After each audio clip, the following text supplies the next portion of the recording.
up, gang? Hi. Welcome to the show. Thank you. This is so nice. This is your first time here. I know you tend to keep, I don't know, going flaking on me whenever we invite the guests, the hired guests. It's giving. We're not gonna start with the accusations. It's too early. It's giving flake. It's giving you don't want to come to my home. You've been invited twice. I'm busy. As we know, and we're gonna definitely find out. But I normally have regular liquor here, like some tequila and some Hennessy. I don't drink Hennessy, but tequila. But because I knew you were coming through, and I know you like to be classy. I had to get the. Let me stop being shady. Right. I got the champagne for us. This nice little bottle. It was pretty. You know, I picked it up, so I'm gonna pop this so we can do this because you do this little thing. I want you to teach me how to do a little wrist. Oh, I did not think you were gonna say that. Oh, okay. Nah, remember I know the right question to ask. You do. Yay! Ooh, okay. That was a good one. Wow, these are real glasses too. Yeah, these are real. You thought I was gonna do fake glasses? I didn't know what to expect, you know? See, no, I knew you were coming through. I respect the budget. This is not me. Listen, you weren't finna, I think you gotta tilt this and make sure it doesn't bubble it. Am I pouring this right? You're doing okay, yeah. Okay, it wasn't me. I'm doing something wrong. It's okay. You know, we'll have some lessons later. We'll have some lessons. I'm gonna pour you a nice little glass. I think that's a good to start off with. To start. Perfect. That's yours. Thank you. Beautiful. Yes, ma'am. I had to get the champagne in a glass because you weren't finna talk about me. I wasn't finna let that happen. Glassware is important. You know what I mean? Because I got wine glasses. First off, I didn't have champagne glasses. I'm going to say that. I told you. I asked you if you had champagne glasses. But we found them. And we got them. He poured himself a double. That's okay. You know I like to drink. It's okay. I'm in a state of denial about whether or not I'm an alcoholic. All my friends keep calling me an alcoholic. So this little wrist thing, before we even cheers, like what's the key to the flick of the wrist? It's like you pose to the light and you just twist it. So let's talk about the background behind that though. I love that. Okay, so this is about, on Instagram, you want to capture a lot of different things at once. So normally I'll do it when I have a view. So the ocean, cityscape, or whatever. Some bougie stuff. It's just like real a classy. Subtle, drop of where I'm at. So you just raise it. Normally I have a bracelet on. Like this too? Yeah, so actually this is important because people don't know this. With wine especially, but also champagne, you're supposed to hold the stem because if you hold it from here, it changes the temperature of the drink. And specifically with like wine, temperature is important to the taste. That definitely has to take some skill because I feel like I'm holding chopsticks. Yeah, it takes some time. But normally I have a bracelet on or an accessory, so I usually want to get that. My nails are obviously done, so I have my manicure. And then I just give you like a little turn. You don't go all the way, but then you kind of cheers up. So it's like a one-in-one motion. Exactly. You're doing great. A whole thing. Yeah, you're doing great. And then it's typically a boomerang. Yeah. It's a video if I need to show more, but it's just little. Like, you see me, this is just a little. You don't have to move your shoulders. just cheers. Exactly. Cheers to you. Cheers to you. Cheers to you. Thank you for being that guest. No, you're amazing. I'm gonna take a little gulp. Yeah, I'm gonna hold this like a gulp. Oh my god. That take too much. She's a lady. She a little more class. I don't need practice. I think I got it like this. Whatever. It's really good. Thank you. But thank you for being the guest on Live with Lamar. This is one of my good friends I've known for a year, Miss Rachel Gordon, who is a brand enthusiast and an amazing interior designer. She believes in self-care and vacations, and she's an amazing. I chose her. It's Women's History Month. Yes. Woo! Women's History Month is the end of Women's History Month, and so I definitely was going to make sure I had a phenomenal woman to be a guest for me because over the year, me getting to know you, and you guys will get the chance to know her a little bit better as well. You really embody what a woman is, and I think you carry that within you. And that's not because it's for camera, or because you're here, but that's you. Which, thank you. If you know me, sometimes it can be hard for men to come across a woman that's a woman because they be like, God, you're so damn difficult. Like, why? But she embodies that womanly everything about you. Because, a lot of times I feel like women can want to kind of step into the masculine lane a little bit, and that's where it gets annoying. But you're just like, I'm a woman. Like, I'm not a dude, so I'm going to act like a woman, but you're not going to disrespect me, and I love that about you. So I wanted to definitely bring you on the show, so thank you for coming here. Thank you for having me. Thank you.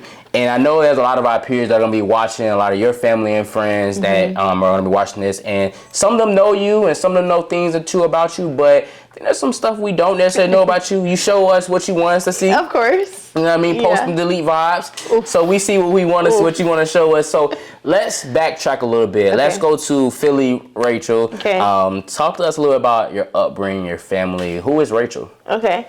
Wow, it's a loaded question. Yeah, I'm like, unpack it. Unpack it. I know. I come from a very strong family, strong personalities. I can peep the vibes. I have an older brother and older sister. My family's all from both sides from South Philadelphia. It's a very small area in Philly. My parents grew up like blocks away from each other. And then my dad, who's actually a pastor of a very large church. Yeah. Oh, so you and Mal both. Exactly. We have that in common. Did not know that.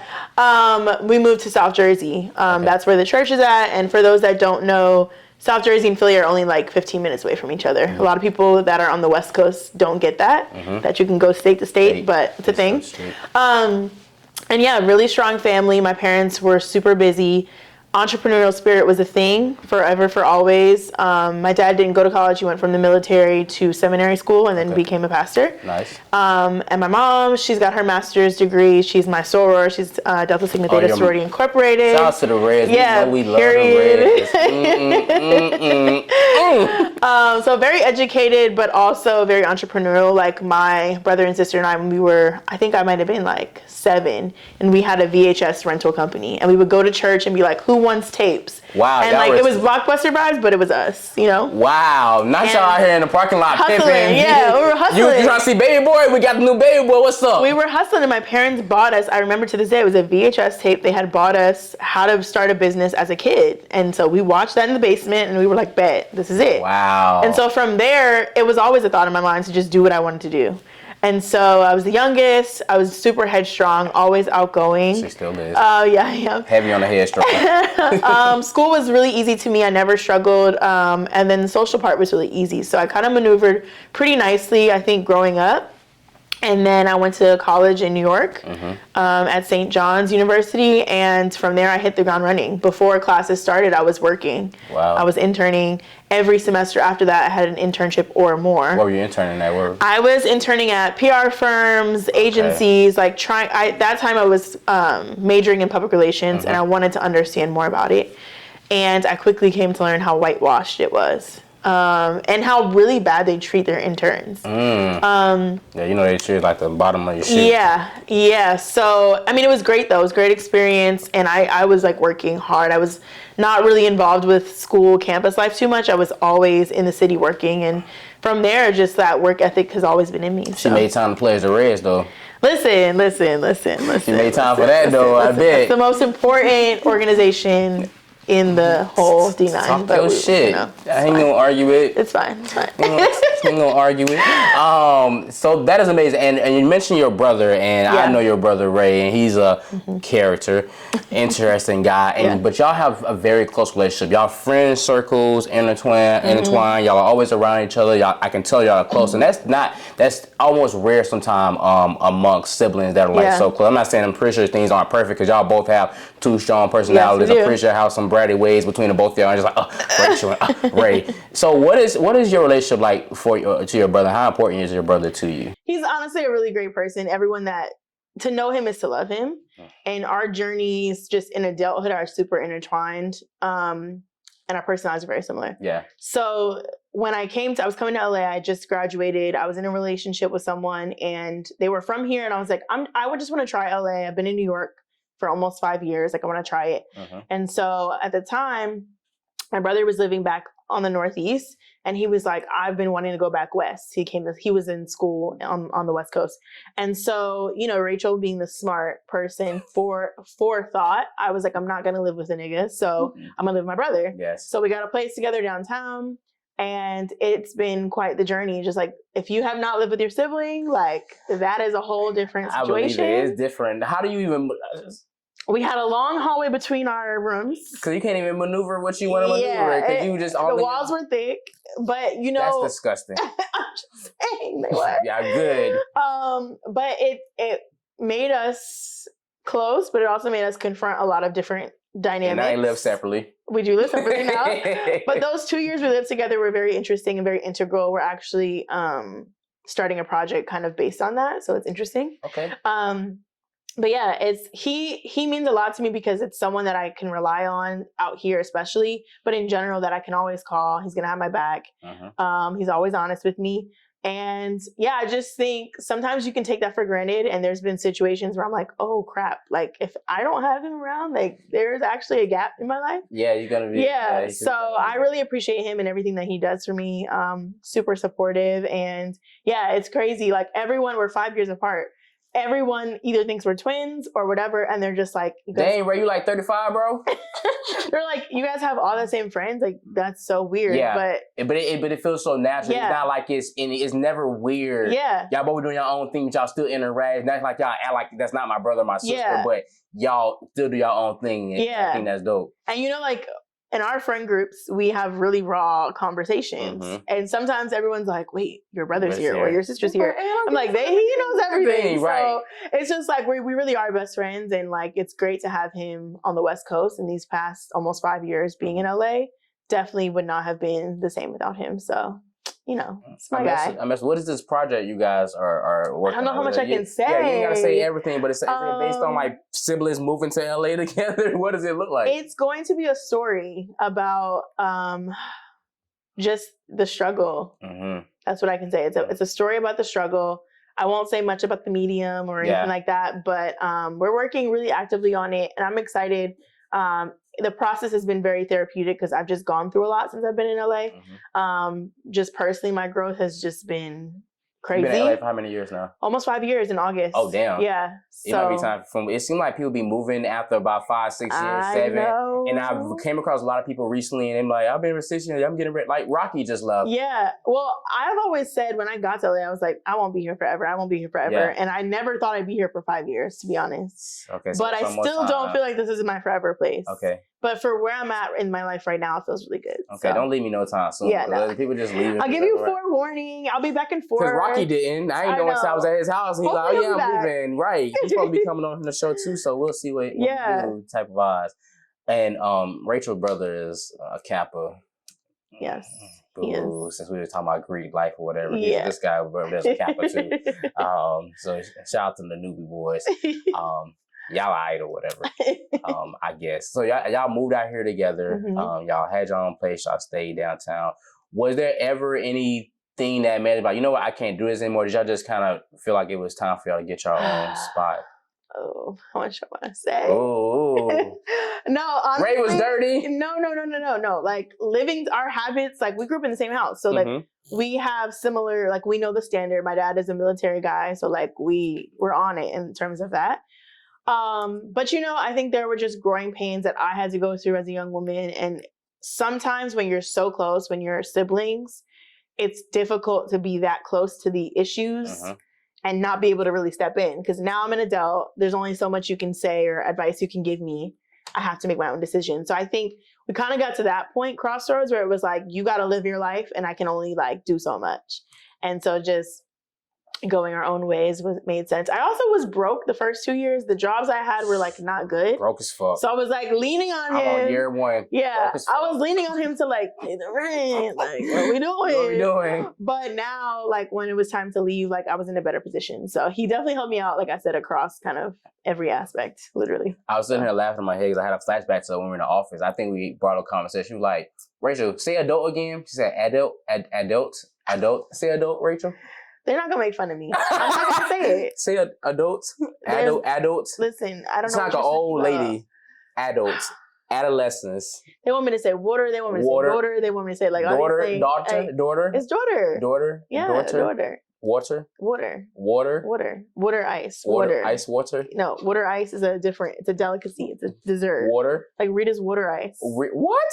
You never heard of water ice? What is the fuck? Water ice? We're gonna go to water ice and get some water ice. What the fuck is water ice? It's like water and ice together? No, like water and rice? You never been to Happy Ice on Melrose? Okay, I've been there. That is a black-owned business. You Dope should as go. fuck spot I've been to. So I know that's had water one in ice. Philly. Yeah. Oh, water ice. That's water ice. Huh? Like Italian ices? Yeah. Oh, why wouldn't you just say that? Because it's water ice. Anyway. You came here, and I'm glad you mentioned a little bit. You talked about dating, and we've had plenty of conversations about dating. We have a lot. Women don't get in relationships and da and all this lovey-dovey stuff that people in LA love to be on. It's disgusting. Is it? Especially in 2022, I feel like dating is ghetto. It is. The applying pressure phase and his ideology is ghetto, and they don't understand it. What does applying pressure look like for you? Yeah. Let me just start by saying that dating is ghetto. Got you. Yes, but there are men who will apply pressure, and I'm speaking from a heterosexual woman's perspective with this, that they could be doing all of the right things, but if it's not the right vibe or the right person, it won't matter. So you can do the right thing with the wrong person. Yeah. That may not be there. And I think as a man, you have to be able to read a woman's energy and like, is she open? Is she reciprocating this? Because if not, like, you're really putting wasted effort. And that, I try to be honest about when I feel like I'm getting that. Like, I'm getting a lot of your energy and your attention and I don't feel it. I try to be honest about it. Don't be a city girl. Just accepting it. Girl, I don't even like you. Now, sometimes I will accept a cash app or two. Or three. I mean, you want to pay for my lunch, that's okay. Yeah, but here's the thing. If I give you the disclaimer that we're just friends and you still want to pay. You want to pay for it, that's on you. That's on you. But applying pressure really does intentionally, to me, it's all about intentionality. It looks like showing up for the person how they want you to show up. Okay. And so I think there are some girls, they want their nails done, they want this done, they want this paid for, they want you to fill up their gas tank, whatever. And if that's what matters to them and you really want to pursue them, show up that way. Okay. But show up the way they want you to exactly. Show up. But then there are some women who are just like, oh, I actually just like, you know, surprise me with some flowers every now and then. Or, you know, plan a thoughtful date that makes sense for me. So I think it's just about, in general, in all relationships, not just intimate relationships, like showing up for that person how they would want you to. Because then it says, I care about how you want to be loved or, you know, shown appreciation. So what's your love languages? Okay, definitely. Okay, the ones I like to give or the ones I like to receive? The one that the test said. You took the test. Well, it's different because some people, the way I like to give love is gifts, acts of service. Mm-hmm. And the way I like to receive love, I have more than two, but whatever, is acts of service, words of affirmation, and touch in that order. I'm about to say, you don't like me. I feel like you just don't care for all, don't touch me. Again, give my space. Right person, I'm all in it. But I also like often tell people I'm like a light switch. Like I'm super cold, and then I'm hot out of nowhere. Get off of me. And once I'm hot, I'm like, go over there. No, once I'm hot, I'm like, yes. Oh, you want it? Okay, so like, okay. Yeah, but I'm, you know how I am with guys. Like initially, I'm like, whatever. Whatever. You just. But then once I actually like you, it's just like a light switch. So I'm like, yeah, be near me all the time. But how do and how can women apply pressure, or should they apply pressure? Do you feel like? That's interesting. Yeah, because I think about that. It's always like on the males, but can women apply pressure? Should they apply it, or should it come from a man's standpoint? Like we're tiptoeing into dangerous who's the prize territory. Jordans. Okay, I will say this. I always say that I'm on the border of a traditional woman and a modern woman for a lot of different reasons. I can agree with that. Yeah. And so in some respects, generally I would say I think that the male should do the pursuing of a woman. That's just how I was raised. That's the standard for myself. You want me, you've got to pursue me and show me effort, because to me, I think a woman's like love or compassion is always so strong. So like we kind of have to be careful with how we maneuver with that. Yes. That's how I feel. But I do think that there should be reciprocation. I believe in that 1,000%. I by no means think a guy should just be spending money and time on me and I'm just like, whatever. So I think in terms of women applying pressure, I think it looks like just being honest about where you are with him, how you're feeling. And if he's going out of his way, like, you know, every now and then, you know. Every now and then. Yeah. So you're in the courting phase. I think once you're together, it should be equal. Like, I should be surprising you and, you know, popping up on you and doing little things for you just as much as you're doing for me. But in the courting phase, I feel like it's probably the 70-30. Men on the 70, women on the 30. That's how I feel. Yeah. That's how I feel. So you said courting phase. I know a lot of milky waters, and I hate to have to say it like this. I feel there's a black. Take a drink. There's black. Yeah, go ahead and take a drink. There's black people dating. There's white people dating. White people be dating their ass off, which I low-key jealous of. They have boyfriends every 2 weeks. Every 2 weeks, and it's be like they just on that person, but they're not like exclusive type. But they're just like they're giving them their all as if they are like their husband type. Yeah. Black people, we don't really do that. We be talking Right. I like that. Talking it. That was real cute. Talking it. My mama's gonna watch this after. Oh yeah, you're right. Hey mama. So what do you feel like the dating looks like as far as like not dating, but what do you feel like the steps are like courting, dating, exclusive together? How it should be. Yes. Obviously you meet, whatever, cross paths. I think courting is important and a lot of people don't do that. Is courting different from dating? Like kind of one and the same? Yes, I think they're different. You meet, there's interest. I think courting is first. And courting is different from dating? Yes. Okay. I think that comes before. I think courting is about getting to know the person on like a very basic like friend level. Like, do I like you as a person? I think is the courting part. Okay. But I also want you to know I'm being intentional about getting to know you as a person. Love that. Okay. So for me, that looks like, I want the romance, but I also want like, I don't want to go on a date or I don't want to be texting or calling and it's like the what you do in conversations, which are so annoying. Ask me real questions. You know what I mean? Especially because you know what I'm doing. I'm at work. Exactly. Same thing I was doing yesterday. Always. Ain't nothing changed. Exactly. What are you doing at work? Don't WID me. I'm good. Right. I can't. Give me some substance. Give me something random. So I think that's what courting is about, is showing interest, but showing also intentionality. And then I think for me, dating is a non-exclusive thing. So I always tell people like, I think when you say I'm dating someone, that doesn't necessarily mean you're in a relationship. You can be dating multiple people. Correct. And that's just going on dates, going out of your way to spend time with someone, to me is dating. Traveling, going someplace. We're dating. We're dating. And then I think after that is when you either decide if you want to be monogamous or not and be exclusive into a relationship. So that's kind of in my mind how it should be.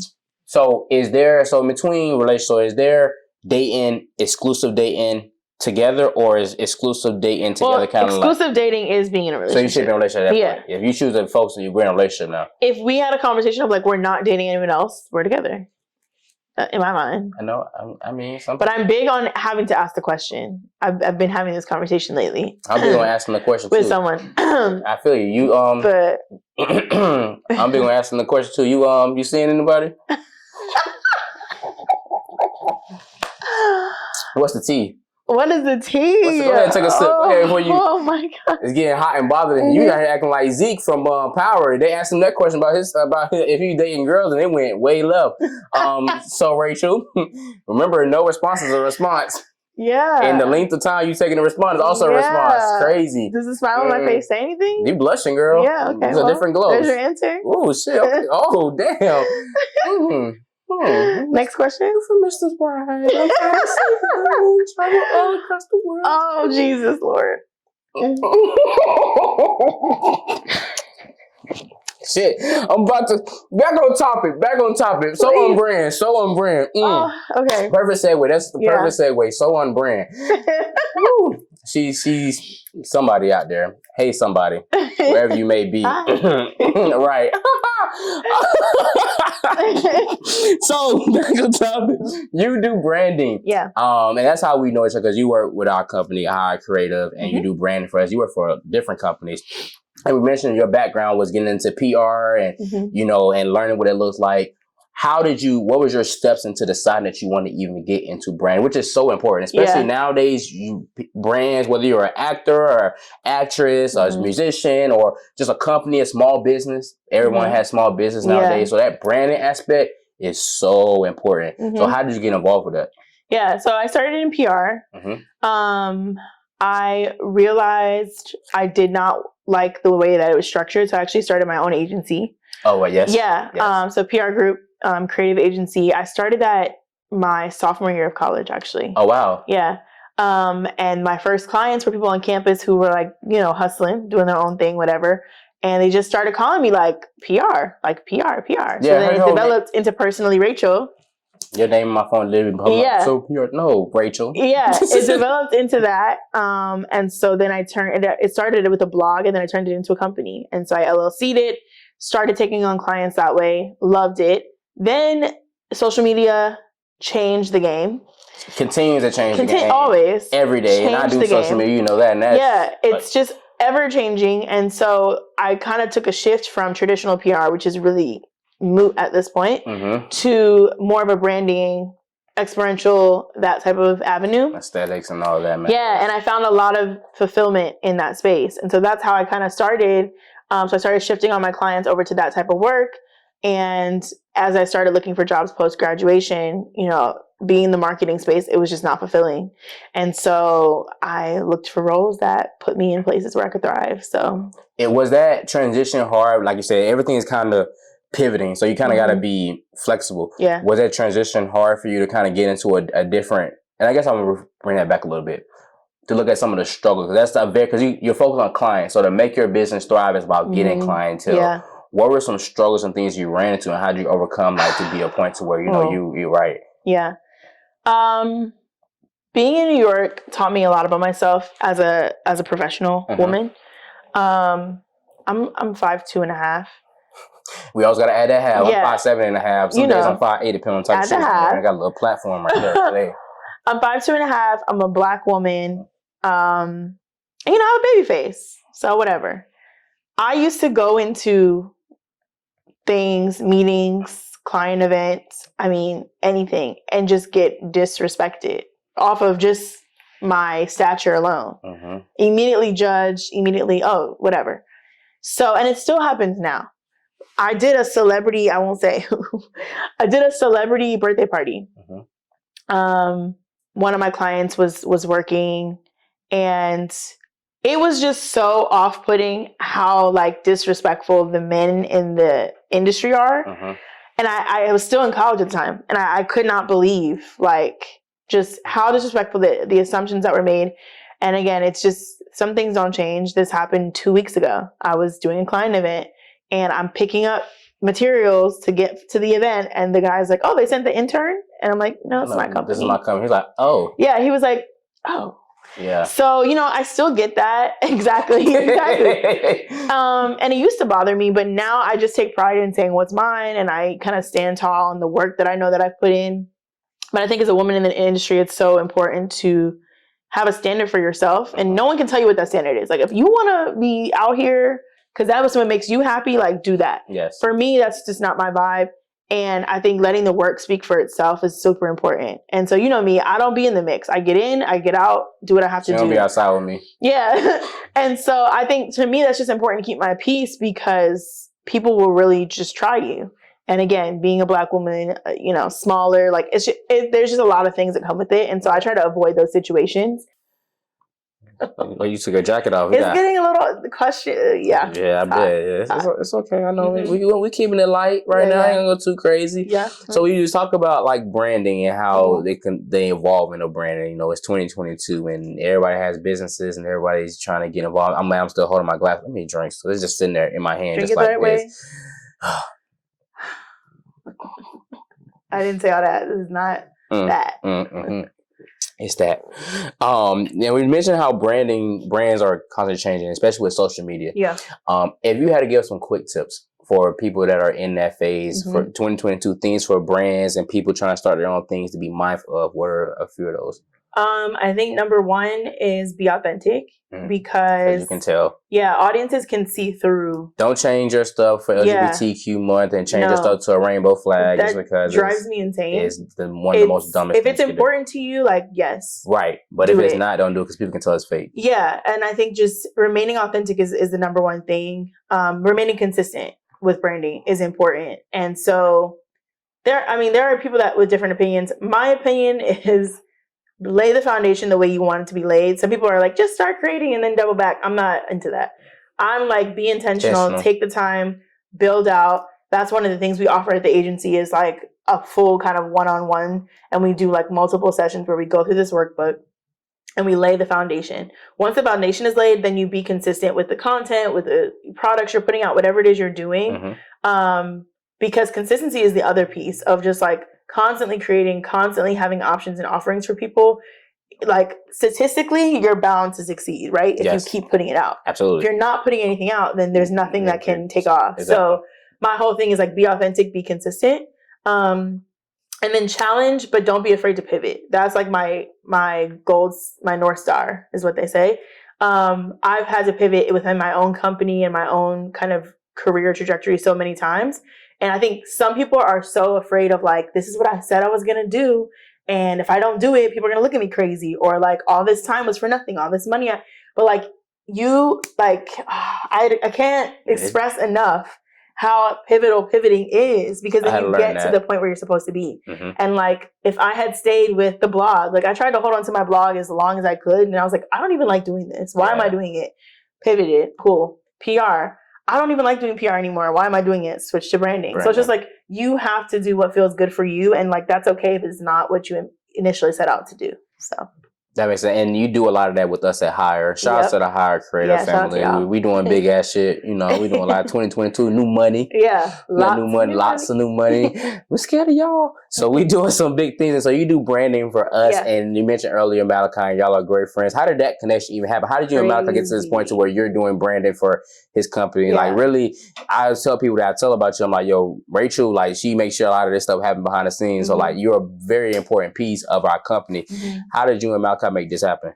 So Malachi and I were introduced through a mutual friend who's also a pastor's kid. So the three of us are pastor's kids. All pastor's kids sit together, all badass. In LA. And he's like, pull up on me, I'm working. So cool. I pull up, Malachi's there. Me and him start chopping it up. Don't even know how PK came up, but it did.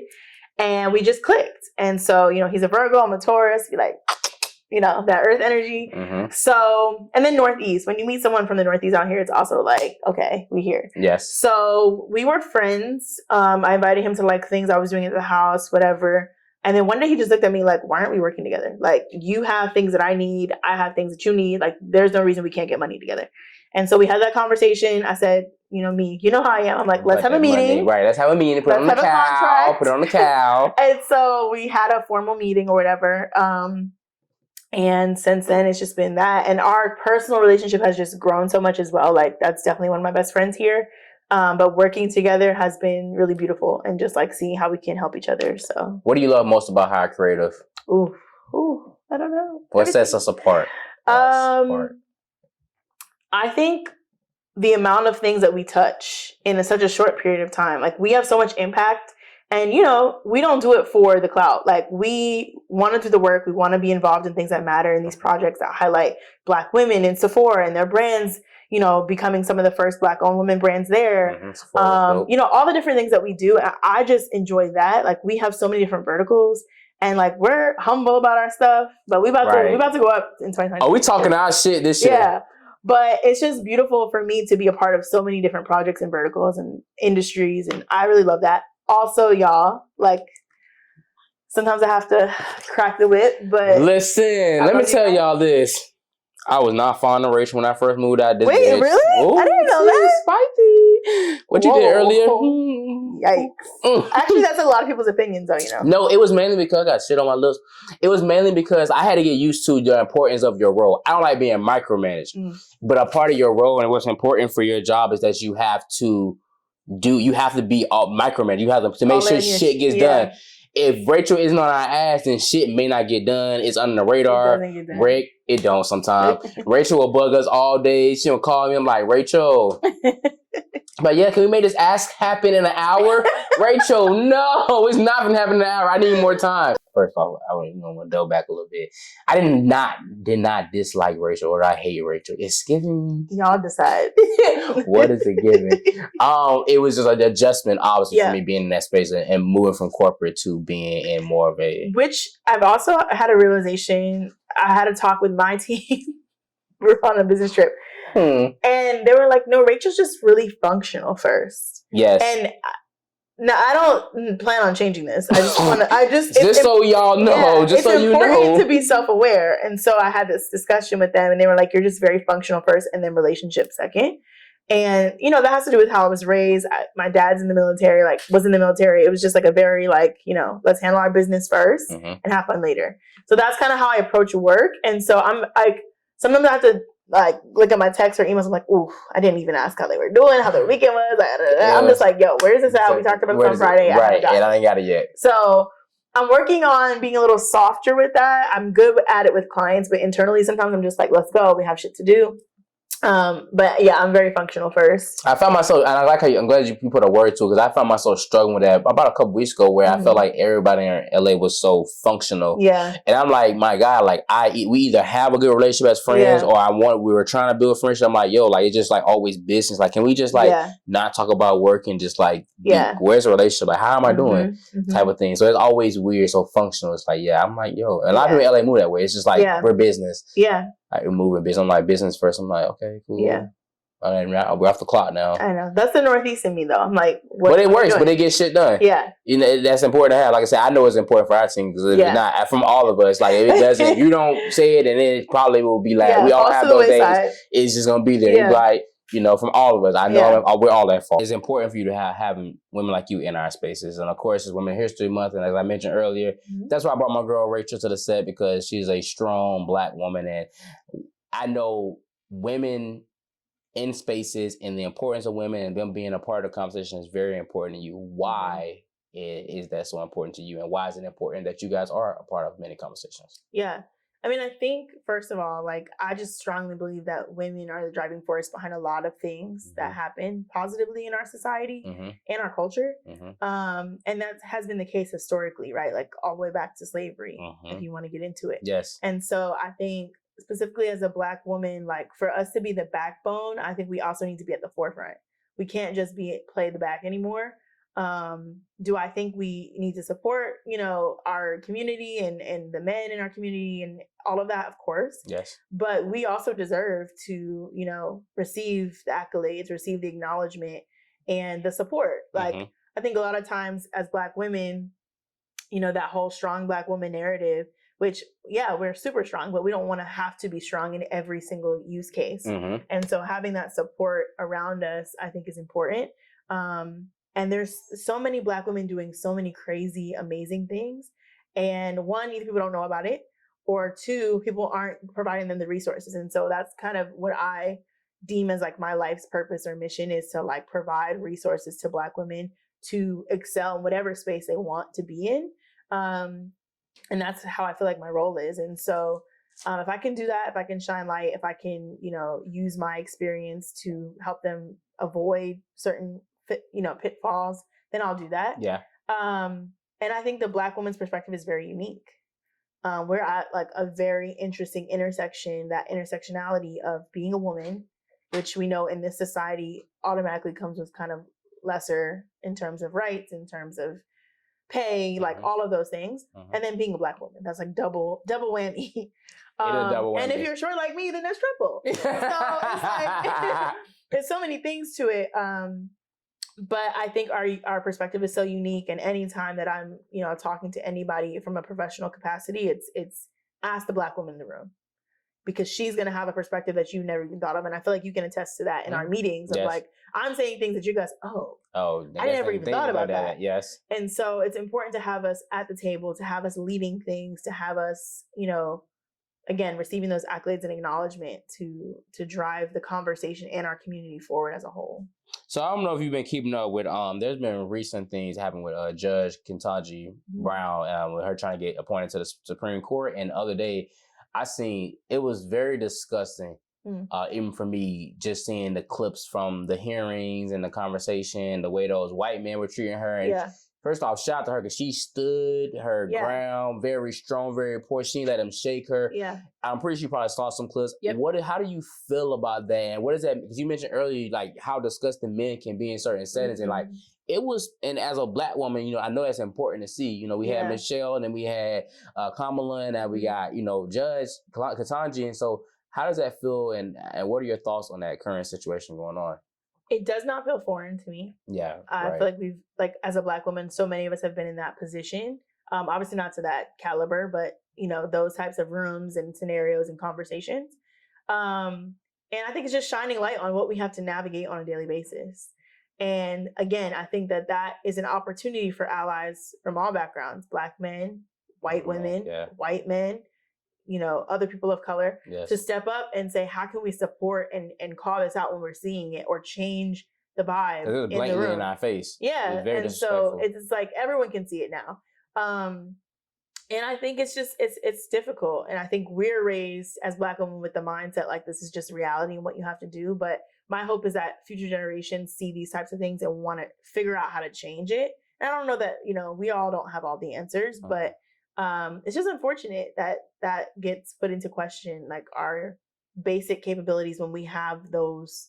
The skill sets. Yeah, the skill sets. We're able to do it. And you mentioned earlier how, like, you had your business with a certain client and they kind of tried to disrespect you because they thought you were an intern. Like, no, baby, this is my business. Yeah.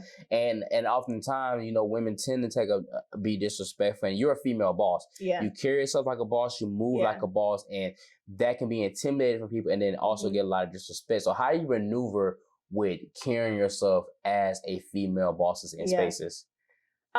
Without being intimidated or shook, because obviously people are already intimidated just because, like, oh, this girl knows what she's doing, so they're gonna try to lowball you type of thing. How do you maneuver? I think it just starts with like confidence in yourself, and like that's a lifelong journey, right? It ebbs and flows, but I think walking into a room being very confident about your skill set and also who you are is important because that people feel that energy immediately. But I think it's also like not being afraid to speak up, and that can be difficult. But if I feel tried or disrespected, like I'm going to speak on it. I'm going to let you know whether it's, directly or I'm going to like kind of slide something in there. I just feel like as Black women, again, especially if you're in a white space, you're kind of taught to put your head down and just do what you got to do and don't ruffle too many feathers. And that is literally the advice I've gotten from older family members. And I'm kind of now in a space where I'm diverting from that, because I feel very confident in who I am. I feel very confident in what I've accomplished. And so I don't mind speaking on like, hey, I'm actually qualified to speak on this, or hey, actually, X, Y, Z. And so I think just being able and comfortable speaking up, standing on your work, like I always say, if you do the work, it speaks for that self. So you can continue to speak to it. Yes.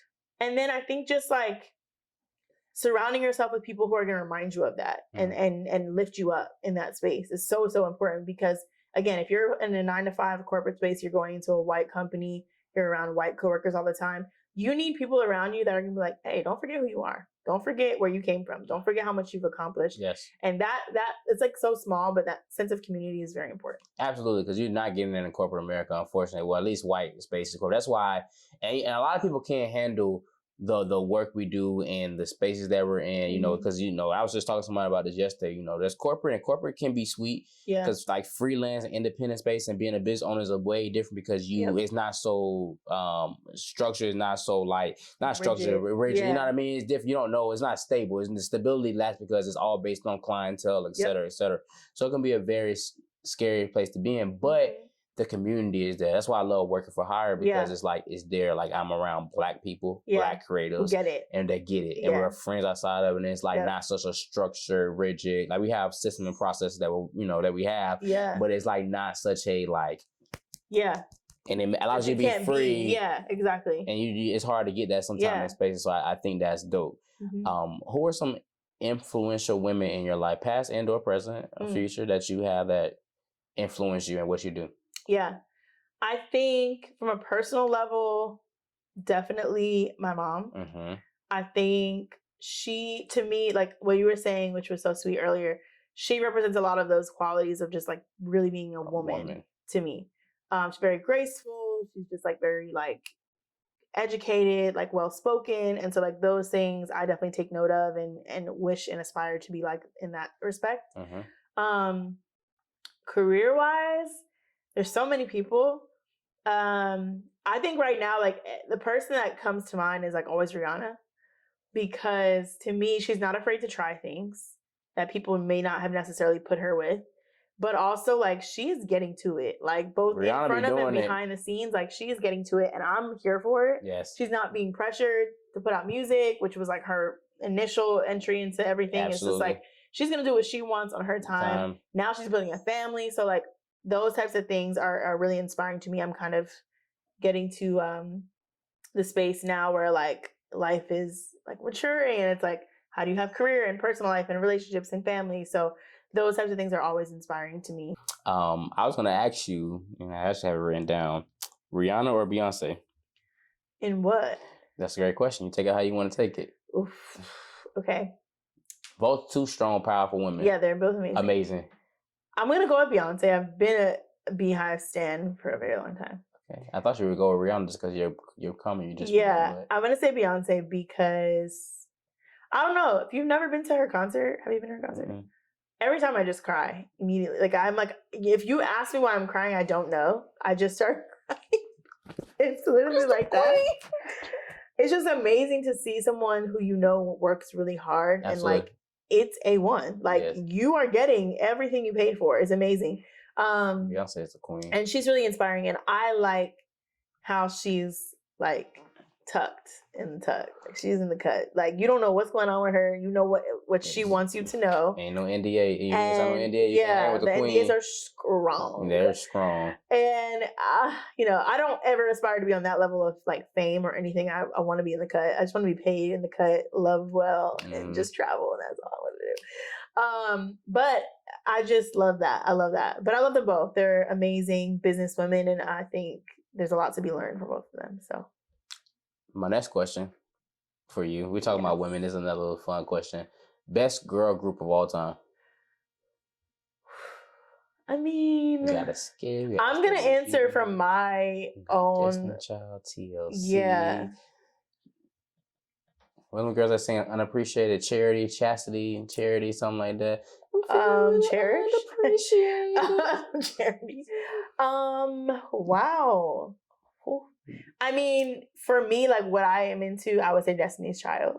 Please leave your man at home. But like I'm like an old soul, so I'm here for the Supremes. I was gonna ask you. I was like, oh, we can throw some old people too. Yeah, I'm here for the Supremes. Okay, like Gladys and the Pips. It's not all women, but right. Whatever. Yeah, but I feel you. She was headstrong within that. Yeah, like I'm into 60s and 70s music a lot. So that's an interesting point. Okay, we into the ladies. I just saw when I was in Florida. I just saw the Temptations play, and it was so good. It's very good. So yeah, 60s, 70s is my vibe too. But Destiny's Child is, of course. Did you know the Temptations were Sigmas? Where all of them? Yep. You're lying. I swear to God. We need to fact check that. Look it up. Let's get the fact on the screen. Just my imagination. Ooh. Maybe get into your imagination. Cap. So Women's History Month, and before I wrap up this topic, there's one thing that we've mentioned that we were talking about it.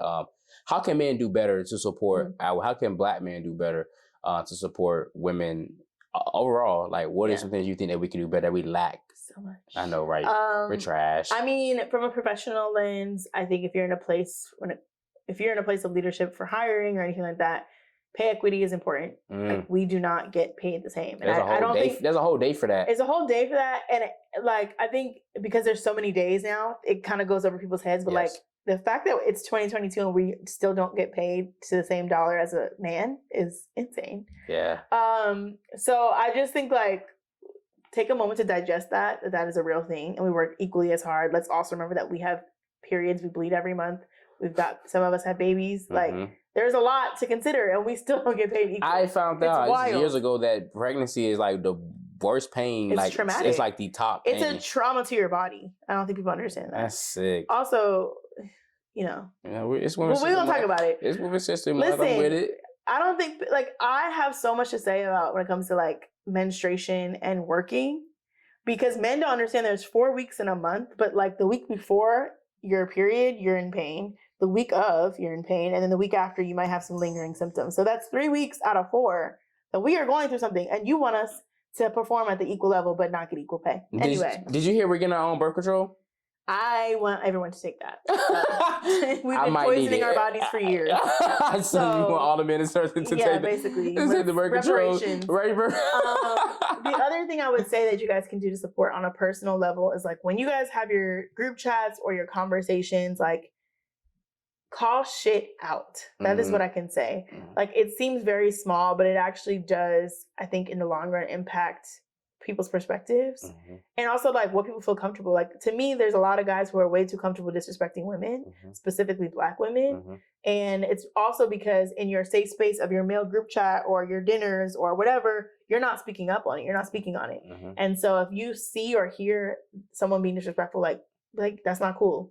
Here's why. Right. Inform, provide insights and context, and drop knowledge on people, because as a society, we have to do better about how we talk about women, how we talk about Black women, how we treat Black women. And so, you know, those little moments actually do add up. And so I just think hold your friends accountable.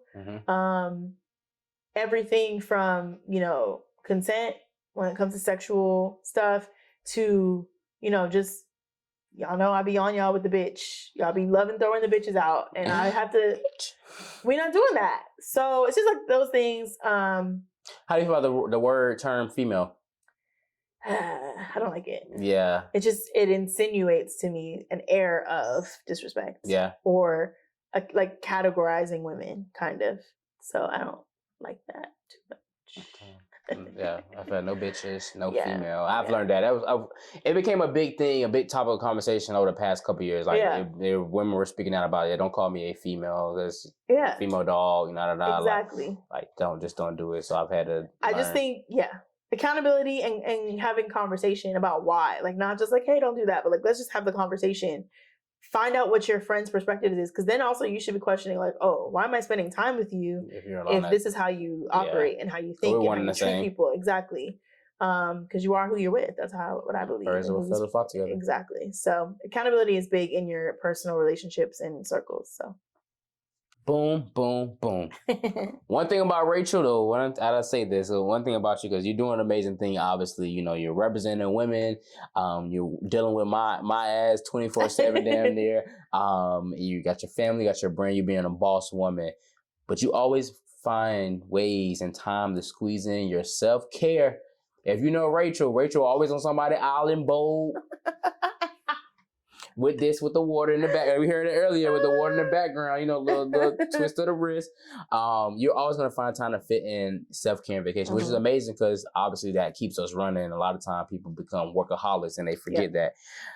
Why is that so important to you to make sure that, like, regardless of how busy you are and how intentional you are and how productive you are, that you make sure I get my out of the office time, my personal time? So I come from a house of workaholics who go. And I've seen some of like the kind of unhealthy impacts of that. But it wasn't until 2019 I was on tour for this conference I was putting on. And I got to Miami. We had to stop there. Had some issues because volunteers were dropping out, et cetera, et cetera. I ended up in the hospital. Oh, wow. And I was like, well, what's wrong? Like, I felt terrible and I couldn't figure out what was going on. And he was like, you are exhausted. You're working too hard. He's like, there's no way you can put on a conference this weekend. Of course, I still did. Did you feel the effects before you went to the hospital? Like, did you know you were just I was like feeling my body shut down. I couldn't figure out what was going on. And then I stopped. Like I had the shakes, the chills. And it was like, this was pre-COVID, obviously. I didn't know what was going on. So I went to the hospital. I was like in tears. And it takes a lot for me to get to that point. Yeah. And he was like, your body is shutting down. Like, it's telling you stop. And he's like, there's no way you can work. Cancel the event. I still did the event. Of course you did. But then I took time after that off. And that experience taught me that you cannot bring your best self to the situation if you don't take care of yourself.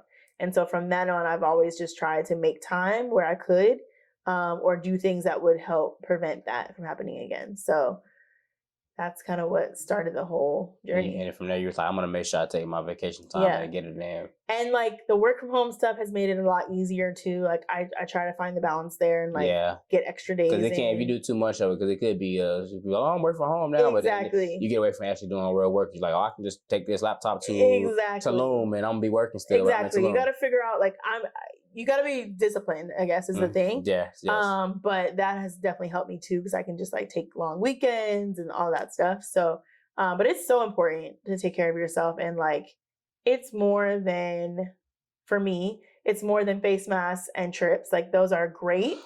But for me, like I've been in therapy for the last 3 years and really being consistent and holding myself accountable of like why I'm feeling how I'm feeling. What does my history say about that? Like, how can I be better and just trying to grow? So, what have been some of your favorite places you visited? Ever, yeah. Oh, I know you've been to a lot of places. Like, so what's a favorite? Greece is a favorite. Oh, wow. If anyone has not been, I suggest, because the food is so fresh. It's amazing. People are amazing. The views obviously are great. So Greece is definitely in the top. Portugal is really nice too. Oh, you really been places. Portugal is amazing because I don't know. It's she said, "Fuck y'all place. Cancun, fuck y'all Bahamas and Jamaica." Mexico is amazing. Don't get me wrong. I'm in Portugal. What's up? Holla at me. And then I love like London, Italy, like that whole. My boy, it's just nothing has been. Because most of people go to the same places. I go there too. Don't get me wrong. But you also been to places that other people ain't been to. Yes, but it's fine. It's fine. I love me some Tulum. I love me some Miami. Yes. Okay, there we go. Miami, regular degular. I'm trying to like start this whole quarterly Miami trip just to like not even like on some crazy turn up, but just like to me it's a very like chill place if you want it to be. Oh, really? Relax. Like eat good. You're gonna have a nice view. You just not during spring break. Hotel spot. Yeah, not spring break. Okay, that makes sense. I've only been in Miami during spring break. But I'm kind of like thinking about starting a quarterly trip and like going to Miami and just getting a little breather. So. Have you been on a cruise before? Do you like cruises? I will never go on one again because of COVID. Oh, okay. Like my thought process, I can't even like process being in that space. Yeah. But I enjoyed them when I did go. I went on like 2 or 3, I think. That makes sense. Yeah. But now I'm just like too nervous, I think. What are some, I know when it comes to planning trips or going places, people tend to think it's hard. It's really not that hard if you know how to budget and set, et cetera, et cetera. What are some tips you have for people that want to they want to start taking vacation. They want to do some self-care, but they're worried about the funds, the cost. People back out of trips. Your friends don't want to go no more. Now don't happen no more because of a lot of different factors. What are some things you learned that you would give some tips on? Couple things. Yeah, I know. First, I highly recommend solo trips. Mm-hmm. They can be close by, like staycations, or, in 2019, I did 2 weeks in Europe by myself. Wow. And that time with myself, like this is when I started therapy. So I like really was digging in with myself. But it was amazing. And, that can be scary. And I'm not saying everyone should just jump straight to that, but solo vacations to me are super impactful. And then you don't have to worry about all the extra stuff with planning. But I also am, my brother and I, we do everything together. Yes. We plan these group trips, and our group is Not Around. That's the name of the group. And we've done like 15 people to like 22 people. We've gone to like Costa Rica, Cabo, all these places. And that is interesting. You really have to have a type A person planning it, who's not afraid to follow up when it comes to money, all that stuff. Hey, it's the 15th. Exactly. Like we're all right. What's up? Okay, y'all so that can get stressful. I think planning in advance is a big thing. Like we start having conversations almost a year in advance, if not more. Mm-hmm. Payment plans are important. Lay that out. Whoever's planning the trip, like lay out the payment plan situation. And then just make decisions that make sense. So sometimes having a chef does make sense and it's more economical. Sometimes it doesn't. So those types of things. But in general, when it comes to budgeting, if you can afford it, I say put a little bit away from every time you get paid. Yeah. Because that does build up. And you have to worry about get an American Express credit card. Okay. It's a life hack. I'm going to tell you why. Okay. I don't pay for flights anymore. I use points on my American Express. And it's so easy to get points. You can just use your card for everything, pay it off, be responsible, of course. You're self-disciplined. But American Express, those points are so beneficial. And like since I've gotten that, I have not paid for flights. So, I need to get that. Yeah, I've been talking about it. Like I will send you the referral so that we can both get points. Oh, I'm with it. Because listen, I literally I'm back on my world tour now. So I'm literally on a flight from this month all the way till my birthday. Like it's that time of year again. So I'm literally out of LA at least 1 week, some weeks too, for the rest of the year. Yeah. You definitely need American Express. Highly recommend. Noted. Yeah. Get an American Express. And I'm trying to get involved. I don't know how. I know it's a little hazing interview process to be on part of Rachel's trip. We are non-hazing. So I'm trying to get on these trips too because she gonna plan the cruise. Just tell me when to pay. I know. There's an application. So I'm trying to apply this year. Hopefully, I've been a year. I think I'm getting acclimated. I'll continue to go to look. So maybe I'll make it to one of these trips sometime. Yeah. I'm with it. Yeah, just let me know how I can apply. I'm interested. I'm trying to, pop a couple more cherries. Yeah, exactly. We took them to Cheesecake. I need to go to more places. Yeah. Wow. Yeah. That is amazing. Mm-hmm. You do some great things. You're a dope person. Thank you so much. I really appreciate you coming by today. Like, I knew this interview was going to be great. I know we're going to have great conversations, some laughs, get some real good tea, some real good things that are beneficial for me and everybody that's watching as well. So I gotta thank you. And happy Women's History Month. Thank you for being a strong Black woman and not being afraid to to go against the grain and challenge the status quo. You know what I mean? Like, I know it can be scary. Mm-hmm. And I've been able to learn, because I know I have my faults over the years, just different things. But I've had to like check myself and be able to recognize where I may have been wrong in certain things. I think it's that accountability piece and that self-awareness as men, because we can be trash and we don't realize it.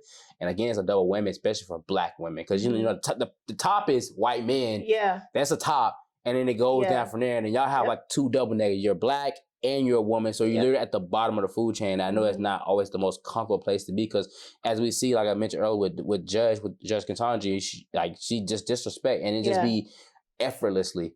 And so like I definitely continue to learn. I try to challenge my friends. We have a conversation, our guys, chats, and we may not always agree, but I know that, again, haven't always been perfect, but I continue to try to figure that out. So that's important. And so that's why, when I like, Rachel's going to be my Women's History Month guest. I already knew it. Just from conversations we've had over the year, I knew like you were going to be solidified. So I thank you for that, my sister. No, thank you for having me. No, thank amazing. You. How can people keep up with you? They want to follow, they want to sign, get you as a client, et cetera, et cetera. How can they? Yeah. So I'm on Instagram at Personally Rachel. The business Instagram is at PRG Creative. Our website is www.prgcreative.com. You can schedule a free 15-minute consultation. We can talk about what we can do for you there. Follow me, DM me. I'm very open to having conversations. I'm working on my turnaround time. Yeah, turnaround time, right. Get better with it. 3 to 5 business days are real, but I'm definitely open to having conversation. I love to meet new people.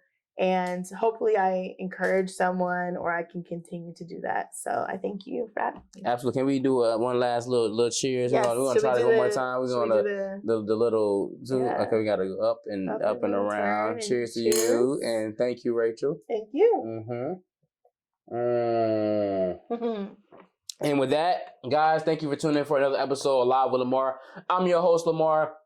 This is my girl, Rachel, and we shall see y'all next month for a brand new episode. And happy Women's History Month to all of our lovely ladies. One. If y'all single, holla at your boy. I'm trying to get like Rachel. Bye. I'm trying to get like Rachel. Boom. It's a wrap. Yay. That was good.